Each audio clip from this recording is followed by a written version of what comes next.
اس کے بعد جو اللہ کا حکم ہے امر بالمعروف. دیکھیں میں نے اپنا ٹائم کتنے 20-25 سال گزارے ہیں برطانیہ کے اندر.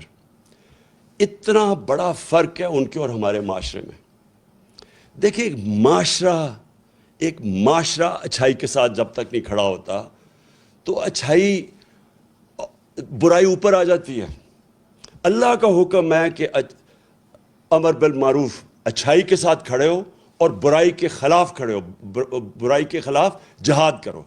یہ جس کو کہتے ہیں جب تک آپ اپنی اخلاقیت کا معیار اوپر نہیں اٹھاتے معاشرہ اوپر نہیں جاتا.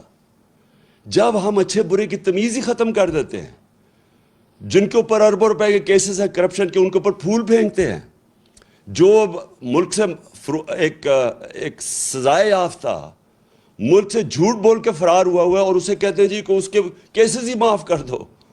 یعنی جب ہم یہ کرتے ہیں, یا یہ جو چور اوپر آ کے بیٹھ گئے ہیں جو ان کو سزا ہونی تھی, ہم اپنے معاشرے کو تباہ کر لیتے ہیں. جب بھی آپ کوئی ایڈوانس معاشرہ دیکھیں گے اس میں آپ یہ دیکھیں گے امر بالمعروف. اور پھر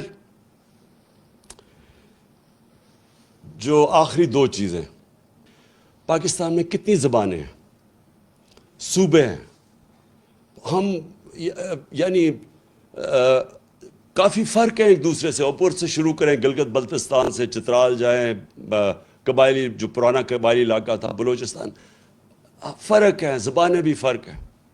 لیکن ہمارا رشتہ ہے کہ اے اللہ تیرے سوا کوئی خدا نہیں.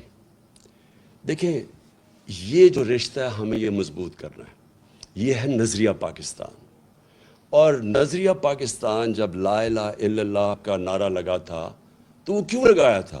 کیونکہ جو ہمارے فاؤنڈنگ فادرز تھے, علامہ اقبال اور پھر قائد اعظم, ان کی علامہ اقبال کا ساری جو آپ پڑھیں ان کی جو انہوں نے جو ساری اپنی فلسفہ ان کا لکھا, سوئے ہوئے مسلمانوں کو جگا رہے تھے, ایک غلام قوم کو جگا رہے تھے, خودداری پیدا کر رہے تھے. خود ہی وہ صرف یہ بتا رہے تھے کہ غلام بڑے کام نہیں دنیا میں کر سکتے. اللہ نے بہت بڑا انسان کا مقام بنایا ہوا ہے, لیکن اوپر انسان صرف تب جا سکتا ہے, اقبال کا شاہین صرف تب بن سکتا ہے جب وہ غلامی کی زنجیریں توڑے.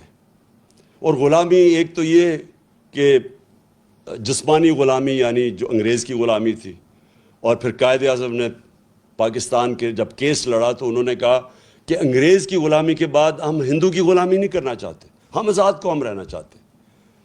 تو دوسرا اس کی غلامی وہ ذہنی غلامی ہے, اور وہ بھی وہ لا الہ الا اللہ وہ ذہنی غلامی ختم کرتا ہے. جو سب سے بڑی زنجیر ہمیں ہماری پرواز کو روکتی ہے وہ خوف کی زنجیر ہے. جو انہوں نے 25 مئی کو ہمارے اوپر جو خوف طاری کرنے کی کوشش کی تاکہ ہم سارے چپ کر کے بیٹھ جائیں گے, یہ سب سے بری زنجیر ہوتی ہے. انسان ڈر کے غلامی بھی قبول کر لیتا ہے. خوف اس کی کیا ہوتا ہے کہ میں مر نہ جاؤں, کہ مجھے مار نہ دیں. میں نے جب پہلی دفعہ الطاف حسین کے خلاف آواز بلند کی تو ساری میری پارٹی آ گئی کہ جی یہ آپ نے کیا کر دیا, یہ آپ کو مروا دے گا الطاف حسین, کیونکہ خوف ہوتا ہے لوگوں میں. لیکن میرا تو ایمان ہمیشہ یہ ہے کہ جب سے میرے مہمان, ہمیشہ سے نہیں, شروع میں نہیں تھا, جب سے میرے مہمان آیا تو مجھے تو یہ پتہ ہے کہ قرآن میں واضح لکھا ہوا ہے کہ جب تک وہ آپ اوپر نہیں لے کے جائے گا جب تک اس کا فیصلہ نہ ہو. تو یہ انسان کو آزاد کرنے کے لیے اللہ نے اپنے ہاتھ میں رکھی ہوئی زندگی موت. پھر دوسرا خوف, میری رسک نہ چلی جائے. اب یہ جن لوگوں نے 25 مئی کو یہ جو پولیس والے اور رینجروں نے جو ربر بلیٹس اور شیلنگ کی تھی عورتیں بچوں کے اوپر, ان کو پتہ تھا یہ غلط کر رہے ہیں, ان کا ضمیر تو بتا رہا ہوگا ان کو غلط ہے, لیکن ڈر رہے ہوں گے کہ ہماری نوکری نہ چلی جائے. دیکھیں قانون یہ کہتا ہے کہ آپ کوئی غلط کام نہیں کر سکتے قانون کے خلاف, چاہے آپ پولیس والے ہو, چاہے فوجی ہو, چاہے آپ گورنمنٹ سرونٹ ہو. جب اپنی نوکری کو بچانے کے لیے غلط کام کرتے ہیں, گناہ کرتے ہیں, یہ بھی ایک شرک ہے. آپ اپنے ضمیر کو جب بیچتے ہیں، لالچ کو پیسے دے کے آپ کو خریدتا ہے، یہ جو ابھی بکے ہیں ہمارے لوگ بھیڑ بکریوں کی طرح، یہ بھی شرک ہے، چونکہ اللہ الحق ہے۔ اور یہ جو خوف ہے ہمارا کہ جو مجھے کوئی ذلیل نہ کر دے، جتنی میرے خلاف کیریکٹر اسیسینیشن کی کیمپین چلائی گئی ہیں، جتنے پچھلے 26 سال میں انہوں نے میرے اوپر کیا کیا کیمپینز نہیں چلائیں، لیکن ذلیل نہیں کر سکتے، کیونکہ اوپر والے کے فیصلے کے بعد ذلت نہیں آتی۔ اور انہوں نے اتنا پیسہ خرچ کیا اپنے اوپر، آپ کے عوام کے ٹیکس کے پیسوں سے اپنے اشتہارات دیے، عزت نہیں ملی ان کو، کیونکہ اوپر والے کے ہاتھ میں عزت ہے۔ اللہ، جب آپ لا الہ الا اللہ کا دعویٰ کرتے ہیں تو اللہ آپ کو آزاد کر دیتا ہے کہ ایک سجدہ جس کو تو گراں سمجھتا ہے دیتا ہے لاکھوں سجدوں سے نجات۔ جب آپ ایک اللہ کے سامنے سجدہ کرتے ہیں آپ آزاد ہو جاتے ہیں۔ لا الہ الا اللہ انسان کو غیرت دیتا ہے، کیونکہ جب آپ سوائے اللہ کے کسی کے سامنے نہیں جھکتے تو لوگ آپ کی عزت کرتے ہیں۔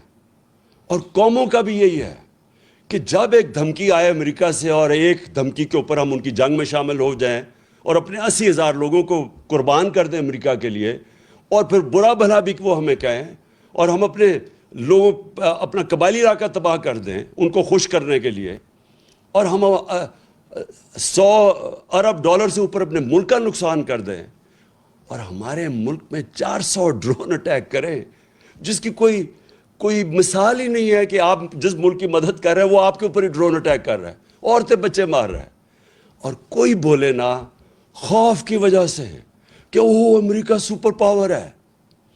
یہ ہے شرک، میری نظر میں یہ شرک ہے۔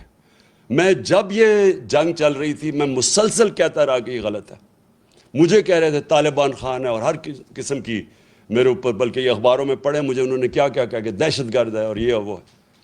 دیکھیں، میں اپنی قوم کو سب کو کہنا چاہتا ہوں، ہم نے اپنے آپ کو ذلیل کیا ہے یہ شرک کر کے۔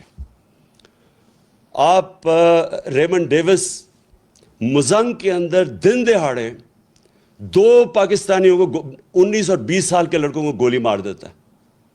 اس کی بیوی خودکشی کر لیتی ہے کہ مجھے یہ انصاف نہیں ملے گا کیونکہ امریکن نے گولی ماری ہے۔ آپ کو پتہ ہے کہ پاکستان کے انصاف کے نظام نے کیا کیا؟ اس کو پکڑ کے امریکنز کو واپس کر دیا اور وہ کھلا پھرا تھا۔ کیا پاکستانی وہاں یہ کرے تو کیا وہ معاف کریں گے؟ ہمارے ایمل کانسی نے امریکہ کے اندر 2-3 لوگ قتل کر دیے اور وہ پاکستان آ گیا۔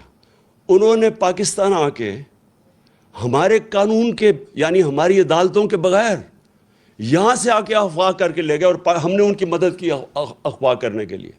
اور امریکہ کے اندر جج پوچھتا ہے کہ آپ نے پاکستان سے اس کو اٹھا کے لے آئے، کیسے آئے؟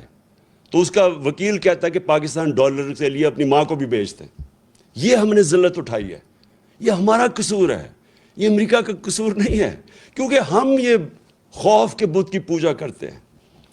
میں کبھی یہ نہیں کہوں گا کہ ہم کسی قوم کی دشمنی لیں، میں یہ کبھی نہیں کہوں گا کہ ہم امریکہ کے ساتھ اپنے تعلقات بگاڑ دیں۔ ہمیں اچھے تعلقات ہمیشہ رکھنے چاہیے امریکہ سے۔ سب سے زیادہ ایکسپورٹ کرتے ہیں ہم امریکہ کو۔ ہماری جو سب سے طاقتور کمیونٹی ہے پاکستانی، وہ امریکن پاکستانی کمیونٹی ہے۔ لیکن غلامی، اس سے بہتر ہے انسان مر جائے کہ اگر آپ نے غلامی کرنی ہے۔ میں تو غلامی سے بہتر ہے کہ آپ کو مر جانا چاہیے۔ دیکھیں، ہمیں خوددار قوم بن کے رہنا ہے۔ ہمارے بڑوں نے جہاد کی تھی، جدوجہد کی تھی پاکستان کے لیے، اس لیے نہیں کی تھی کہ آج ہم ایسے بیکاریوں کی طرح پھریں کسی کے سامنے اور جھکیں کسی کے سامنے۔ تو میں آپ اپنی قوم کو یہ صرف کہنا چاہتا ہوں، دیکھیں، لا الہ الا اللہ کو سمجھیں، یہ ہماری قوم کو غیرت دے گا۔ ہم اپنے پیر پہ کھڑا ہونا سیکھیں۔ میں یہ جو آج آپ کے سامنے رکھ رہا ہوں، میں اس باری انشاءاللہ بیرون ملک پاکستانی ہوں، ان سے میں انشاءاللہ پیسہ اکٹھا کروں گا تاکہ ہمیں کسی اور کے پاس جا کے ہاتھ نہ پھیلانے پڑے۔ اور میں آپ کو ایک بات بتا دوں کہ ایک دفعہ ہم اپنے پیر پہ کھڑے ہو گئے اور سیدھے راستے پہ لگ گئے، ہم نے اپنے ملک میں یہ عدالتی نظام، قانون کا نظام ٹھیک کر دیا، یہ طاقتور ڈاکوؤں کو قانون کے نیچے لے آئے، مافیاز کو قانون کے نیچے لے آئے، اور اپنی عام لوگوں کی ہمارے میں احساس ہونا چاہیے کہ ان کو ہم اوپر اٹھائیں مشکل وقت میں. میں آج آپ کو کہہ رہا ہوں کہ یہ ملک، آپ کو کسی کو نہیں اندازہ کہ جتنی نعمتیں اللہ نے ہمیں بخشی ہیں، یہ کتنی تیزی سے ہمارا ملک اوپر جائے گا. میں آج آپ سب کا پھر سے آنے کا شکریہ ادا کرتا ہوں. میں آج آپ سب کو پھر سے پیش کرتا ہوں کہ یہ ساری جو بیرونی سازش تھی، آپ نے قوم بن کے اس کو شکست دی. پاکستان پائندہ باد.